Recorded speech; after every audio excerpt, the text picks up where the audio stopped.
안녕하세요. 현대물리 제2장 파동의 입자성에 대해서 알려드릴 프로프 서입니다. 먼저 파동의 입자성에 대해서 알아보기 위해서 그 배경에 대해서 알아보도록 하겠습니다. 첫 번째, 우리한테 그 시절에 있었던 가장 큰 이런 정파의 주장은 빛은 파동이다 였습니다. 그리고 빛은 입자라는 것은 자연스럽게 사파의 주장이 됐겠죠. 왜냐하면 빛은 파동이라 믿었던 이유는 바로 전자기파 때문입니다. 전자기파란 전기장과 자기장의 결합인데요. 이렇게 자기장이 있고 그거에 대해서 수직으로 전기장이 생기며 이런 식으로 가는 것이 바로 전자기파라고 합니다. 그래서 전자기파의 유전율인 이실론 낫 그리고 자기장의 자기율인 뮤낫을 루트에서 역수해서 곱해준 것이 바로 광속이다라는 결과를 알아내면서 너무 절묘함을 느끼고, 그리고 또한 이 전자기파는 반사, 굴절, 회절, 중첩의 원리까지 완전히 파동의 모습을 가지면서 너무나도 exactly하게 파동이라는 것을 밝혀내고 빛에 대한 연구는 끝나는 줄 알았습니다. 모든 것이 끝나는 줄 알았지만 물체에서 방출되는 복사의 근원에 대해서 이해하려다가 새로운 프로블럼을 발견했습니다. 바로 블랙바디 레디에이션, 여러분들이 흔히 알고 계시는 흑체 복사에서 그 새로운 문제를 발견했습니다. 그래서 원하는 거는 빛을 흡수해서 내뿜는 복사열이었는데, 문제가 있었다면은 그 일정한 온도의 물체는 열 평형에 의해서 열을 받으면 다시 그 열 주변의 열 평형에 유지하려고 그대로 같은 비율로 열을 다시 내뿜어야 돼요. 그래서 그냥 흡수만 하는 이상적인 물체를 생각해낸 게 바로 완벽한 흑체 복사. 요즘 애들 말로 말하면 반타블랙. 뭐 이런 흡수만 하는 블랙바디를 알아낸 거죠. 그래서 흡수만 하는 블랙바디의 좋은 근사는, 실험실에서 할 수 있는 좋은 근사는 완전히 어두운 완전히 어두운 곳에 구멍을 하나 뚫어놓고 빛을 하나 쏘는 거예요. 그러면은 검은색은 빛을 흡수하잖아요. 그래서 팅팅팅팅팅팅팅 계속 반사하면서 싹 다 이 라이트가 흡수될 때까지 계속 반사를 해주는 거예요. 근데 이것이 매우 신비하게도 어느 한 지점에서, 여기가 이제 진동수고요. 이 제가 표시한 이 부분이 가시광선 영역이에요. 그래서 이 흑체 스펙트럼이 아주 신비하게도 한 곳에서, 그러니까 쭉 퍼져 있는 게 아니라 어느 한 곳에서 특정하게 높았다. 온도에 따라서. 이때가 T가 1200K, 이때 위의 그래프가 T가 1800K인데, 물론 이건 매우 자명하게도 온도가 높을수록 진동수가 높은 곳에서 하는 거는 다들 알고 계시잖아요. 근데 그 부분에서 딱딱 우리가 그걸 알고 있는 이유가 뭘까요? 그거에 대해서 그때 그 사람들은 매우 혼돈을 했다. 그래서 이 흑체 복사 스펙트럼에 대한 연구를, 그 그래프가 왜 이렇게 나오느냐, 왜 이런 형태로 나오는지가 매우 궁금해서 그 그래프를 알아내려고 레일리 진과 빈과 그리고 플랑크, 이렇게 셋이서 아주 그냥 노력을 했습니다. 그래서 첫 번째로 레일리 진은 어떻게 접근을 하였느냐부터 알아볼게요. 레일리 진은 굉장히 고전적으로 접근했습니다. 그래서 고전적인 에너지 등분배 법칙은 뭐죠? 그렇죠. 2분의 1 KT죠. 그래서 이게 뭐냐? 일정한 주기 동안 분자의 평균 에너지예요. 분자의 평균 에너지. 근데 분자 자체가 자유도 자유도가 3개니까, XYZ 공간에서 3개니까. 그래서 이 2분의 1 KT에 3을 곱해준 2분의 3 KT가 분자 한 개의 에너지겠죠. 그래서 빛의 경우는 그럼 이거랑 똑같은 논리로, 빛의 경우 파동이기 때문에 위치를 특정할 수가 없어요. 뭐 XYZ 이런 공간으로 위치를 특정할 수가 없습니다. 그래서 자유도는 운동 에너지와 위치 에너지 이렇게 총 2개 해가지고, 자유도는 2 해가지고 2분의 1 KT 곱하기 2 해서 에너지 자체가 KT가 되는 거예요. 근데 이때 이 파동이 가능한 파장이 이런 식이잖아요. 파동 자체가 가능한 파장은 이런 식이죠. 그래서 이게 람다는 n분의 2l을 띄니까 n은 람다분의 2l 이고 람다는 주기의 역수니까 아니 진동수의 역수니까 파장은 진동수의 역수에 곱하기 c니까 c분의 2l 뉴 이렇게 됩니다. 근데 2차원에서 n은 양수여야 되잖아요. 그럼 양수인데 2차원에서는 어디죠? 1사분면이죠. 1사분면이면은 파이 r 제곱에서 4분 원 4분의 1 이게 n이 되겠고 그럼 그걸 똑같은 원리로 적용해서 3차원에서는 어떻게 될까요? 9잖아요. 근데 이 8분 9 해가지고 3분의 4 파이 r 세제곱에 8로 나눈 6분의 1 파이 r 세제곱이 n이 됩니다. 그러면 이때 n에서 n 플러스 dn 즉 그 이 부분의 껍데기 이 8분 원의 껍데기 부분에서의 개수가 뭐냐면 일단 껍데기 면적이 4파이 n제곱 dn 곱하기 8분의 1이니까 그 안에 있는 개수는 4파이 n제곱 dn 8분의 1에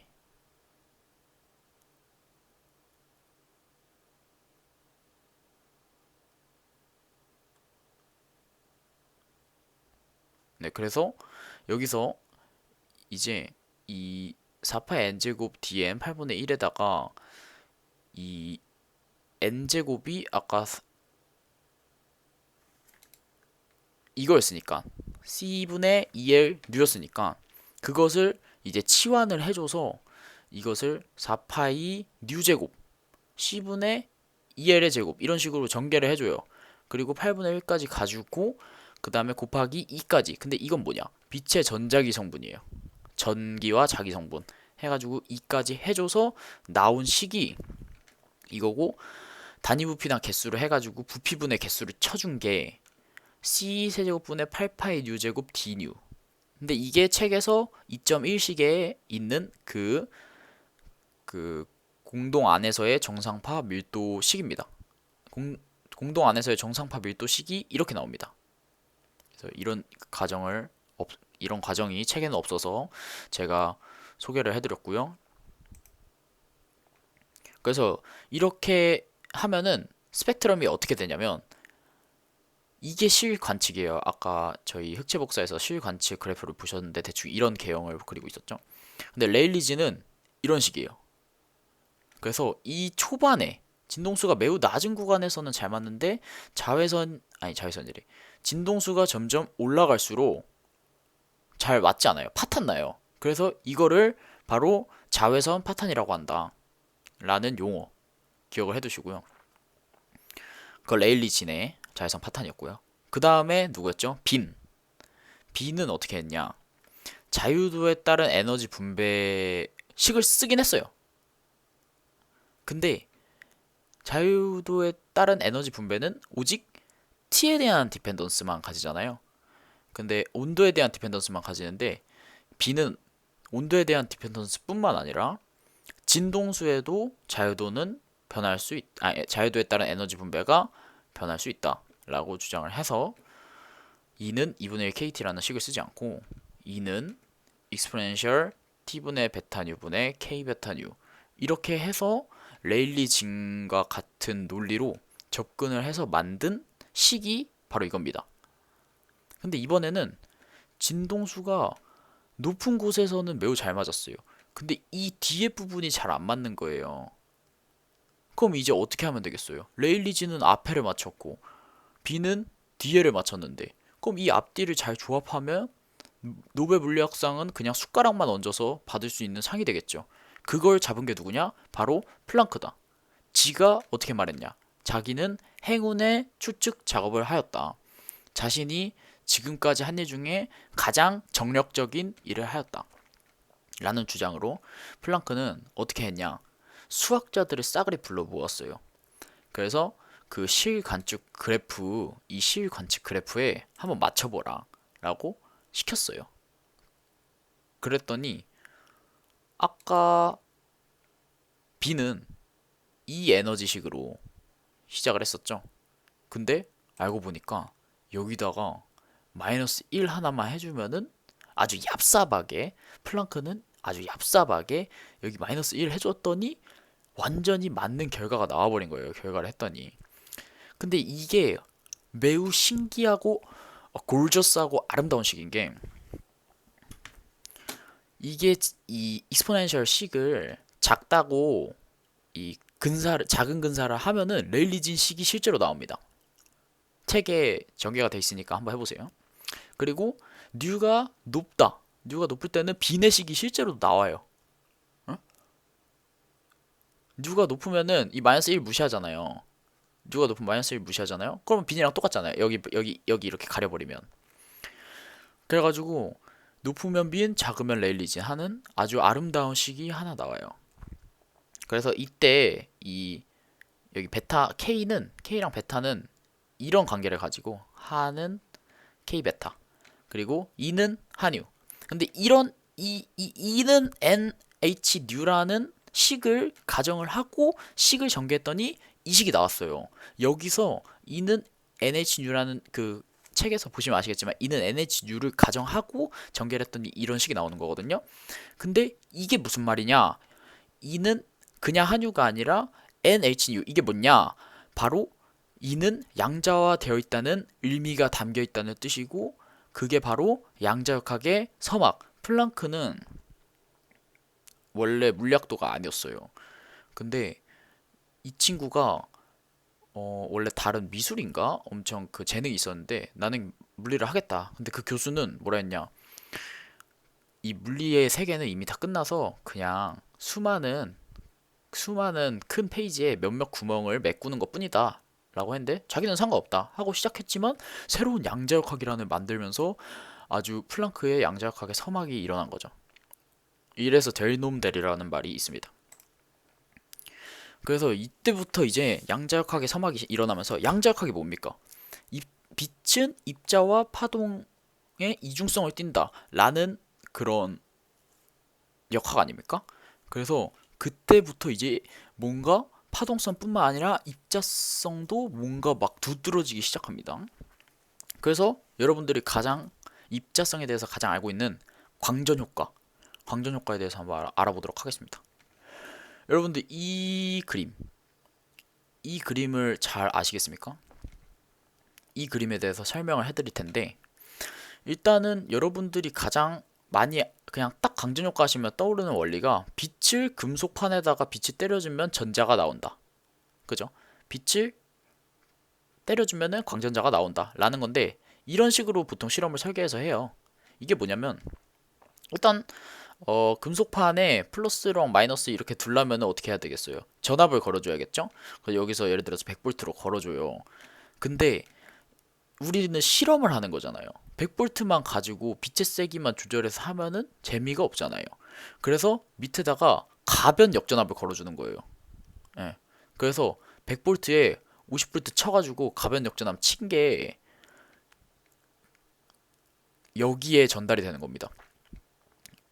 이 진 공간에 100V만 전달되는 게 아니라 100V 마이너스 역전압 해줘가지고 가변으로 계속 볼트도 변하게 하고, 그러니까 볼트도 변수로 만들고, 물론 빛의 진동수도 변수로 만들고, 그러니까 다양한 실험을 할 수 있게 설계한 장치라고 생각하시면 돼요. 그래서 광전자들은 그냥 뭐 딱 정해진 에너지를 가지고 있는 게 아니라 다양한 에너지를 가지고 있습니다. 그래서 이 역전압을 올려주면은 여기 걸리는 전압 자체가 작아지겠죠. 그래서 그 반대 힘이 작용한다는 뜻으로 전자들이 느리게 가요. 근데 심지어 아무리 진동수가 높아도, 옛날에 진동수가 높으면은 그 고등학교 때는 전압에 대해서 전혀 상관하지 않았어요. 오직 빛으로만 진동수가 높으면은 나오고, 뭐 빛의 세기가 더 강해지면 더 많이 나온다 이런 식으로만 했지, 전압에 대해서는 전혀 상관하지 않았다고. 근데 지금은 전압이 있어가지고 진동수가 높아도 역전압이 크잖아요. 그러니까 즉 걸린 전압이 작잖아요. 그러면 나오긴 하는데 진짜 뻥 안 쓰리고 엄청 느려요. 엄청 느리게 이 전자들이 진짜 이 정도의 속도로 이동을 합니다. 실제로도 진공관 안에서. 정말 신기하죠? 그래서 뉴가 높을수록 에너지가 커짐을 알 수 있을 것이다. 왜? why? 이는 N한유니까. 예.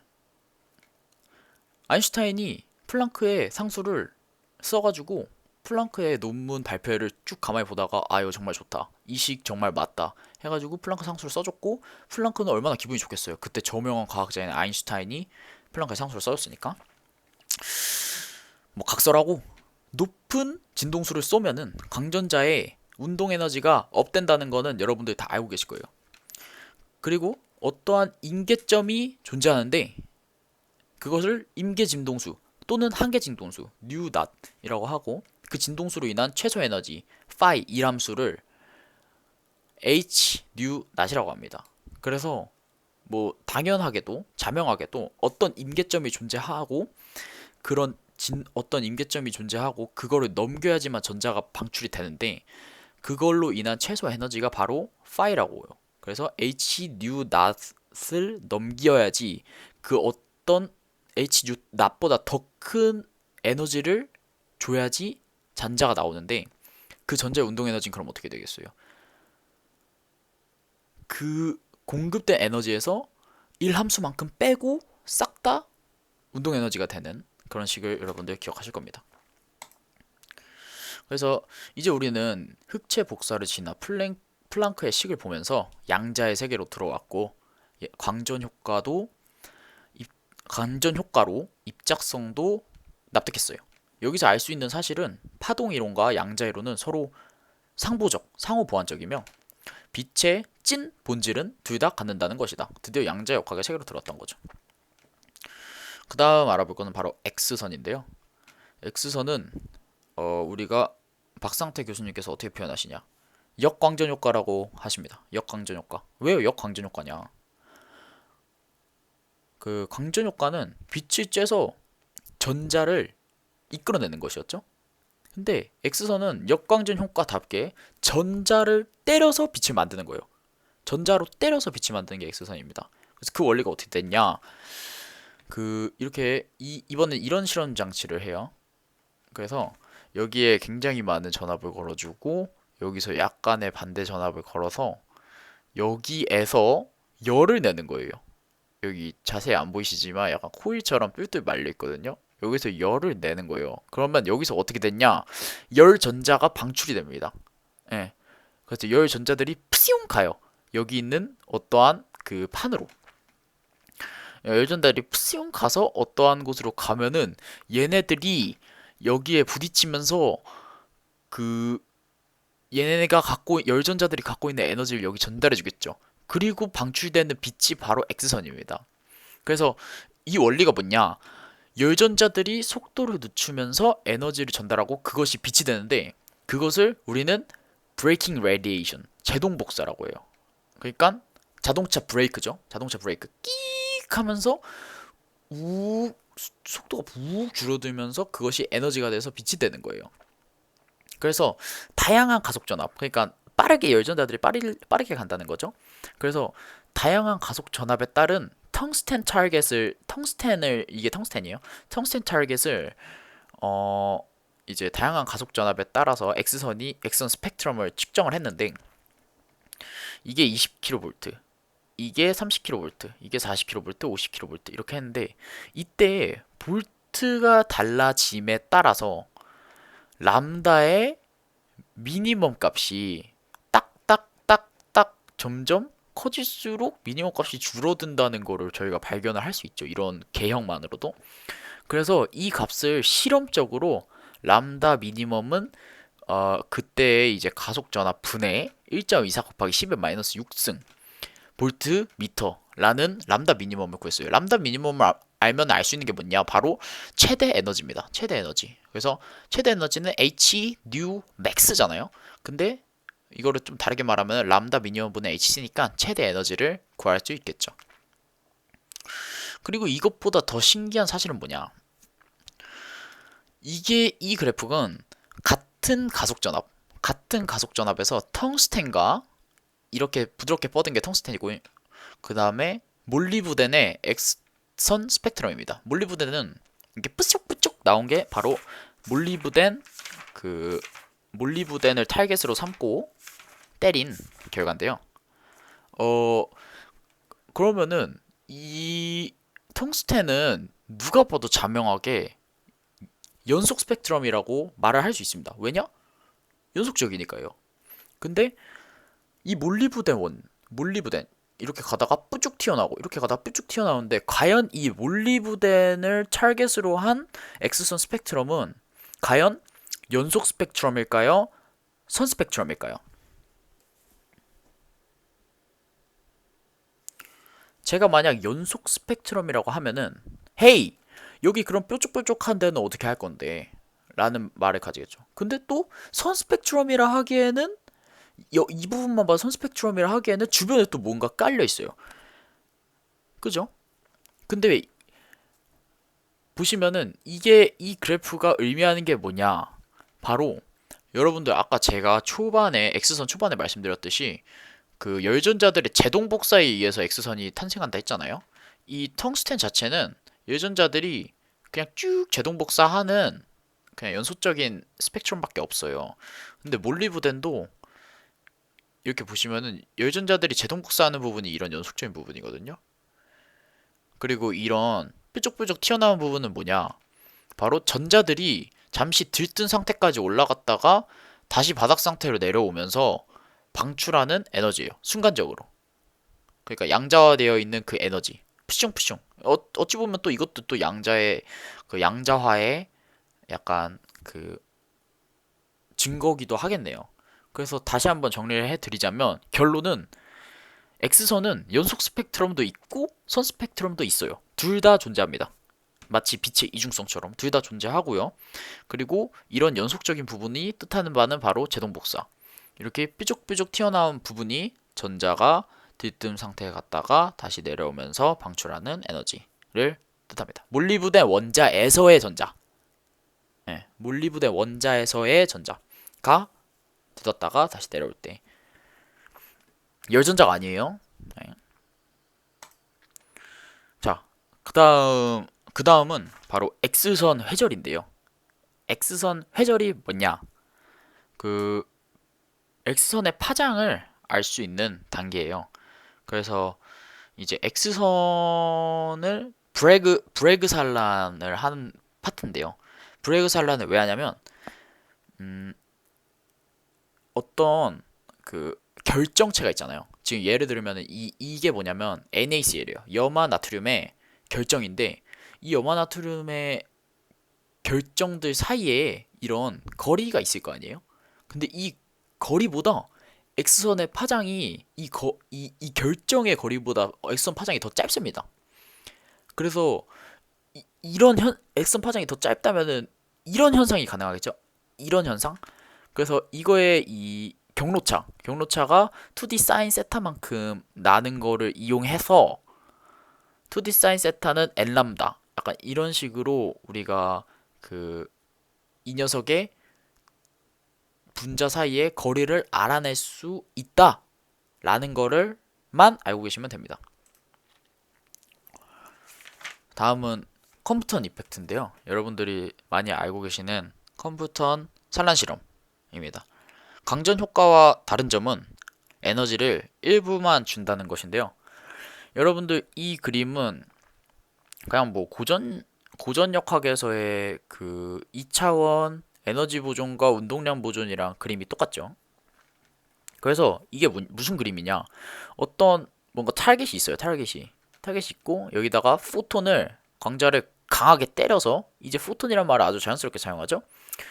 강하게 때려서 포톤이 일로 산란되는 거고 지금 여기 맞은 게 일로 산란이 되는 약간 이런 그림이에요. 파이랑 각도로 세타의 각도로 그림 이해가 되시죠?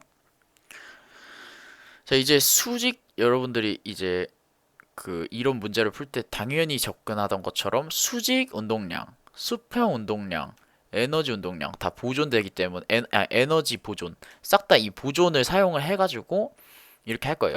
근데 이 포톤은 맨 처음에 에너지 함유로 오고 이 함유가 보존이 돼서 함유 프라임 새로운 진동수로 나가게 될 거고 이 친구는 에너지가 루트 MC 제곱의 플러스 PC의 제곱 이게 원래 1장에 나오는 내용인데 그 전에 이 교수가 그 설명을 안 해줘가지고 제가 그냥 지금 다시 한번 언급을 합니다. 이게 1.9장에 1.9절에 1장의 9절에 이런 그 에너지가 나와 있습니다. 네. 한번 가서 참고를 해주시고요. 그러면은 에너지 보존은 이렇게 되겠죠. 수직이랑 수평피 여러분들이 너무 잘 아는 것이기 때문에 굳이 크게 언급하진 않겠습니다. 그래서 이 세 개씩을 적절히 조합을 해서 세타를 소거합니다. 세타를 소거해서 적절히 연립을 해요. 그러면은 이런 컴부턴 산란식이 나옵니다. 근데 세타를 왜 소거하냐? 헤이, 왜 세타를 소거하는 거야? 파일을 소거하면 안 돼? 라는 질문이 있는데, 세타를 소거하고 파일만 있는 이유는 사실 이 세타랑 파이는 뭐죠? 세타는 여기 있는 이 전자가 맞은 거예요. 전자가 맞은 거고, 파이는 그 포톤의 산란 방향이에요. 포톤의 산란 방향인데, 어, 이제 세타로 가는 이 전자는 사실은 물질 속에서 원자핵과 전자로 묶여있는 그 세계에서 일어난 일이라서 저희가 관측을 할 수가 없어요. 오케이? 우리가 알고 있는 그 세계 있잖아요. 원자핵이 있고 주변에 전자가 돌고 있는 세계. 그 속에서 일어난 일이기 때문에 알 수가 없습니다. 대신에 광자는 와서 그 뒤에 그 디텍터에 맞아 버리니까 예, 파이는 측정을 할 수가 있죠. 세타는 대신에 측정이 없어요. 관측을 할 수가 없습니다. 그래서 파이로 만든 식. 그래서 그 나중에 산란이 되고 나서의 파장 빼기 산란 전 파장은 mc분의 h. 이거 상수죠. 상수인데 이거를 뭐라고 정의하냐? 바로 람다 c 컴퓨턴 웨이브랭스 컴퓨터 파장이라고 정의를 하고 1 코사인 파이. 그래서 그 나중 파장과 그 후 전 파장만 알면은 산란 가에 대해서 알 수 있다는 식입니다. 다음은 쌍생성인데요. 쌍생성이 뭐냐? 페어 프로덕션이라고도 하는데 이 쌍생성 문제는 보통 완전한 원자핵 근방에서 일어날 때에는 어떠한 보존 법칙에도 위배됨 없이 전자, 양전자, 쌍이 생성된다. 그러니까 어떤 보존 법칙에도 위배되지 않는다는 말이 정말 중요한데요. 에너지 보존 법칙도 이 쌍생성 과정에서 되고요. 보존되고요. 그리고 운동량도 이 쌍생성 과정에서 보존이 됩니다. 그래서 여기 보시면은 지금 포톤이 이해솔이라고 써져 있고 뉴클리어스가 공동묘지라고 이렇게 써져 있는데 이게 뭐냐? 이해솔은 굉장히 쫄보입니다. 이해솔은 굉장히 쫄보이고 그리고 뉴클리어스 공동묘지가 이 원자핵을 공동묘지라고 했는데 이 공동묘지를 보자마자 이해솔이 그럼 어떻게 되겠어요? 굉장히 쫄보니까 쫄겠죠? 그래서 뭐 쌍생성이 일어난다 라고 박상태 교수님이 이렇게 설명을 하셨는데 저는 좀 네, 아무튼 뭐 그렇게 설명을 하셨습니다. 그리고 이제 그래서 아까 제가 말씀드린 선형 운동량은 원자핵의 도움으로 보존이 되고 원자핵은 광자의 운동량 중 이런 반응이 생기기에 충분한 양의 운동량을 가져가지만 에너지는 상대적으로 질량이 매우 커서 광자의 에너지 중 무시할 만한 정도로 가져간다. 자유공간에서는 에너지와 운동량을 동시에 보존시킬 수 없으므로 쌍생성이 일어나지 않는다 라고 하네요. 그래서 전자와 양전자의 정지 에너지 mc제곱이 모두 0.51 메가 일렉트론 볼트인 건 아시죠? 그래서 쌍생성이 일어나기 위해선 어떻게 된다? 그거의 딱 두 배인 최소 1.02 메가 일렉트론 볼트. 예. 그러니까 전자 양전자 정지 에너지가 0.51 메가 일렉트론 볼트니까 그것이 쌍생성 두 개잖아요. 두 개. 쌍생성이니까 두 개. 그 두 개가 1.02 메가 일렉트론 볼트는 최소한 돼줘야지 쌍생성이 일어난다는 거예요. 뭔 말인지 아시겠죠? 그래서 뭐 쌍생성은 완전히 그냥 에너지 보존 법칙 문제고요. 아까 이 전에서 이런 언급이 있었습니다. 자유공간에서 에너지와 운동량을 동시에 보존시킬 수 없으므로 쌍생성이 일어나지 않는다. 자유공간에서는 쌍생성이 일어나지 않는데요. 그거에 대한 예제가 있는데 이게 왜 이렇게 되냐면은 원래의 에너지 보존 법칙은 한유는 이 감마 MC 제곱이죠. 두 개니까. 그래서 한유는 E 감마 MC 제곱인데 그게 뭐냐? 자유공간에서는 완전히 이렇게 돼요. 예. 완전히 세타가 완전히 똑같아지고 원자핵의 관여가 아예 없어져 버리니까 Y축 컴포넌트 합은 완전히 빵이고요.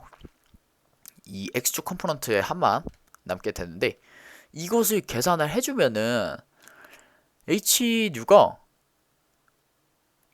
E 감마 MC 제곱보다 작게 나와요.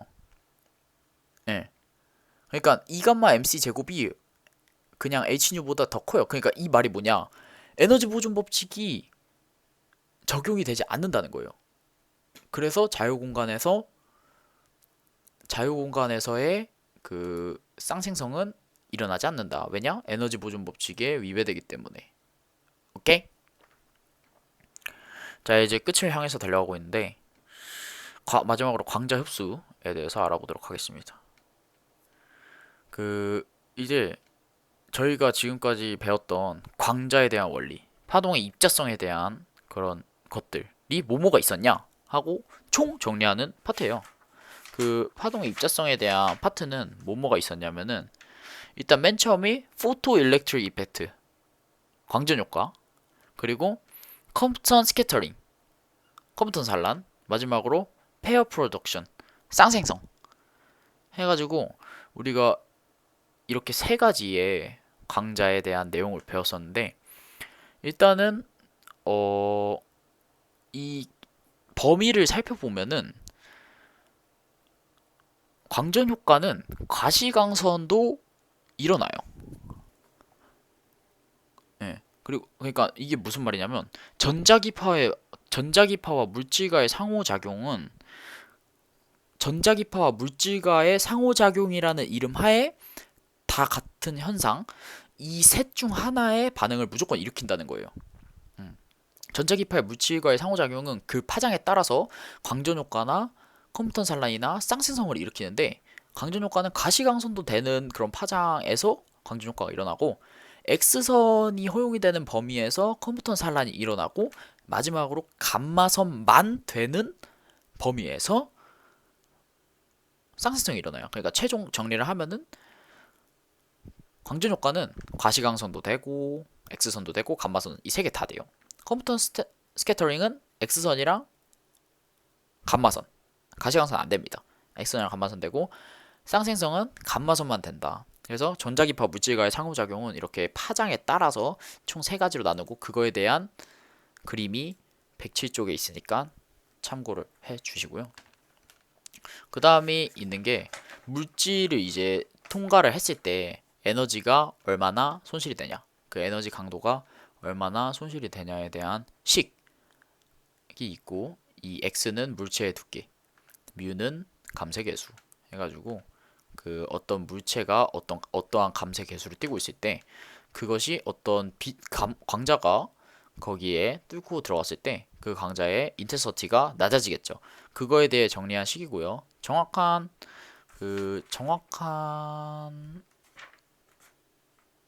그렇습니다. 마지막으로 광자와 중력입니다. 광자와 중력은 입자성의 정수예요. 입자성의 정수를 보여줍니다. 입자성의 끝판왕. 중력까지 받는데요. 빛이 중력까지 받아서 광자는 비록 정지 질량을 가지고 있지 않지만 중력 질량을 가진 것처럼 행동을 한다라는 것으로 진짜 그 수직낙하하는 물체처럼 맨 처음에 운동 에너지가 빵이었다가 그것이 H만큼 떨어졌을 때 MGH만큼 운동 에너지가 생기는 것처럼 이는 한유라는 에너지를 가지고 있는 녀석이 M이라는 질량을 갖고 있는 것처럼 활동을 한다. 그러니까 0에서 0 플러스 MGH가 됐잖아요. 근데 이번에는 한유라는 에너지에서 한유 플러스 MGH가 된 거예요. 근데 C제곱분의 한유가 왜 M이냐? 그거는 이거예요. M은 V분의 P잖아요. P는 MV니까. 근데 우리가 알고 있는 이 빛의 운동량이 이런 식이기 때문에 C제곱분의 HU 이 식이 이해가 되시나요? 그래서 mgh 그 부분만 넣어줘서 이것이 새로운 에너지가 된다. 그러니까 중력을 받고 위치에 어느 h만큼 떨어지면은 이 광자 에너지가 증가한다는 거예요. 예. 그리고 이게 실제로 떨어지는 광자 에너지의 증가를 1960년대 하버드 대학의 파운드와 레베카가 처음 실험적으로 증명을 심지어 해서 보여줬고, 실제로도 에너지가 증가하는 태세인 것을 볼 수가 있었습니다. 1.8Hz가 그러니까 22.5m를 수직 낙하시켰을 때 광자를 1.8Hz가 증가했었다 라는 현상을 실질적으로 관측을 했었고, 이거에 따라서 정말 광자는 정말 입자성을 갖는구나 라는 것을 알고, 진짜 정말 무슨 어떠한 행성처럼 어떠한 입자처럼 적색 편의도 갖고 굉장히 많은 그런 입자적인 현상을 중력과 더불어서 설명을 했죠. 감사합니다. 여러분들 긴 시간 동안 제 수업 들어주셔서 감사하고요. 문맥이 흐릴 수 있지만 그래도 여러분들께 도움이 됐으면 좋겠습니다. 감사합니다.